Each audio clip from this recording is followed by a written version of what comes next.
This is a barley field in April. As it spreads up to Mount Namsan, it colors your heart in green. The site of Bunhwangsa temple is soaked in spring sunlight. In the distance, cars burst like honeybees. The low mountain in the east is Mount Nangsan, on the top of which Queen Sundeok sleeps in peace. If you walk slowly from the site of Bunhwangsa temple, Bunhwangsa temple looks like a castle in a fairy tale. Oh, look at the white clay road of the dandelions in full bloom. The temple is beautiful and exotic. This must have been the wished-for temple of a queen, which she presumably conspired to build with her elves. The temple could have been seen only in a dream. A tantalizing temple. The pagoda, with its head stuck out over the wall, implies the temple's long history. This temple was completed in 634 during Queen Sundeok's reign. It has been here for nearly 1,500 years now. Only a few other temples in Gyeongju have such a long history. The present temple is modest. It has one bleak pagoda, Bogwangjeon Hall, and a monk's residence. It's as simple as a temple might be. But its long history smells more fragrant than any other temple. This is one of the birthplaces of the learning and art of Silla, from which our splendid culture originated. Amazing books were authored in this temple. A hyanga, or domestic lyric, was composed here. Mural pictures were painted by Solga. Some magnificent buildings were built, and legend and literature sprouted in this temple. Let's look around the ruins first. This is Bunhwangsa Stone Pagoda, the oldest surviving pagoda of Silla, a national treasure. This pagoda is made of andesite bricks and originally had 7 or 9 stories. But it was destroyed during the Japanese invasion of Korea at the end of the 16th century, leaving only these 3 stories. A Buddha is carved on each side of the rectangular roof stones. Look at the granite lion sitting on each corner, and the stone gate flanked by 2 statues of Deva kings, or the Buddhist guardian deities. They stand there to protect the Buddhist precept behind the gate. Those statues of guardian kings add the warmth of the human body to the cold geometric pagoda. Here, real stone doors have been made instead of the usual carved ones in the pagoda stone, and the Deva kings with bulging muscles guard the door.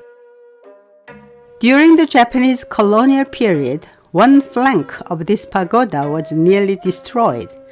The bricks fell off and were scattered around until the government general repaired it in 1915. During the repair, a stone tablet with several letters inscribed on it was found in the roof section. A stone box was also found between the 2nd and 3rd stories.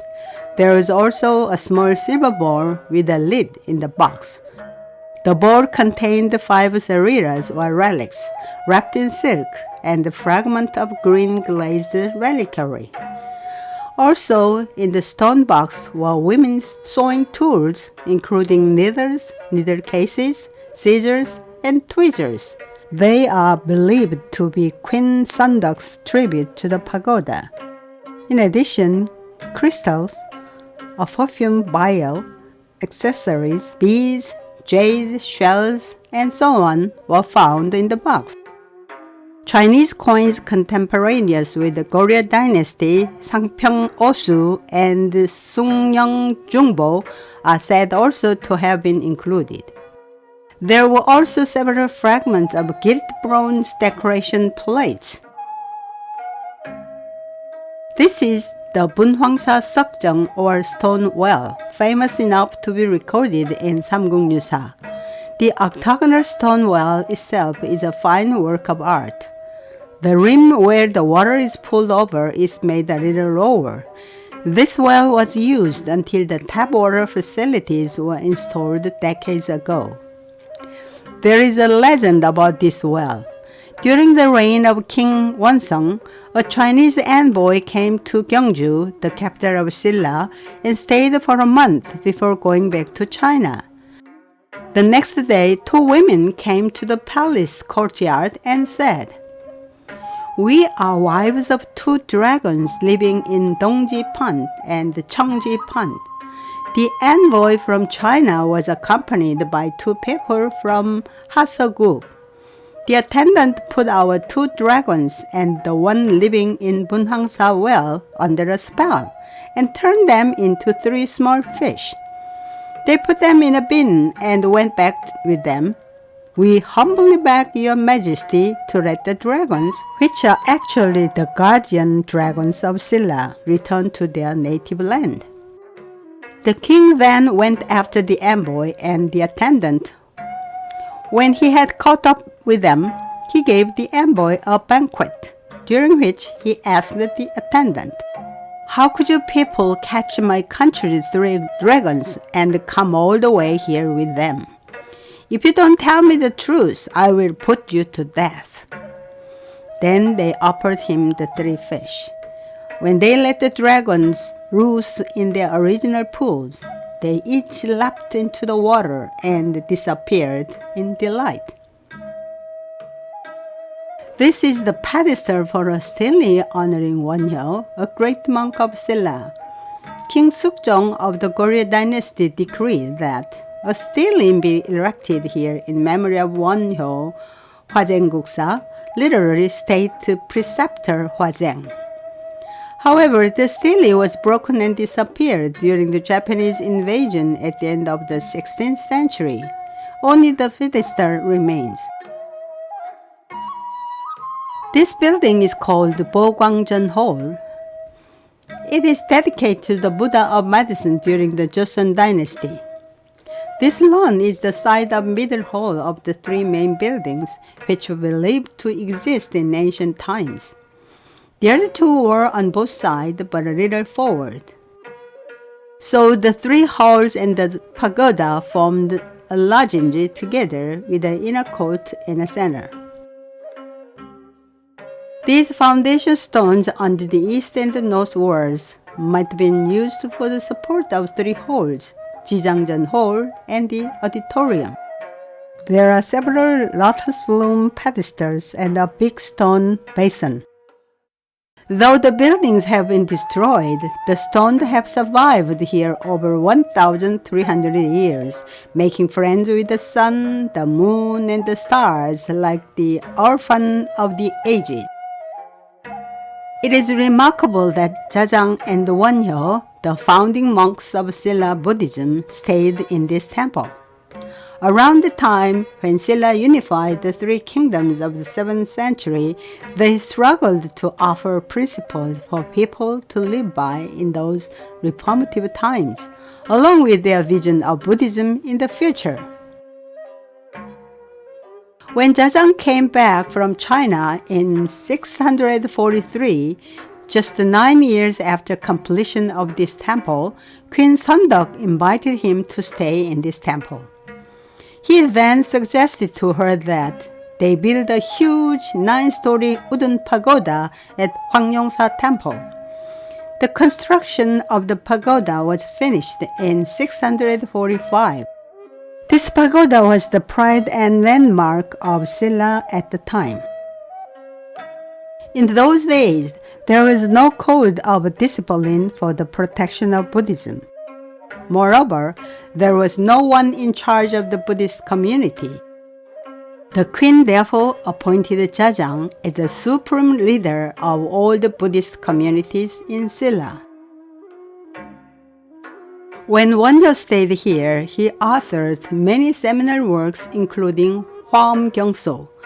While he was authoring Hwaumgyeongso, literally an exposition to the Flower Garland Sutra, he put down his brush at the forest chapter, for he had already entered the choji or a saint realm. Ilyeon, the author of Samguk-yusa, celebrated Wonho's life in a poem. His brush and inkstone on a bull's head, the Diamond Sandhi Sutra opened.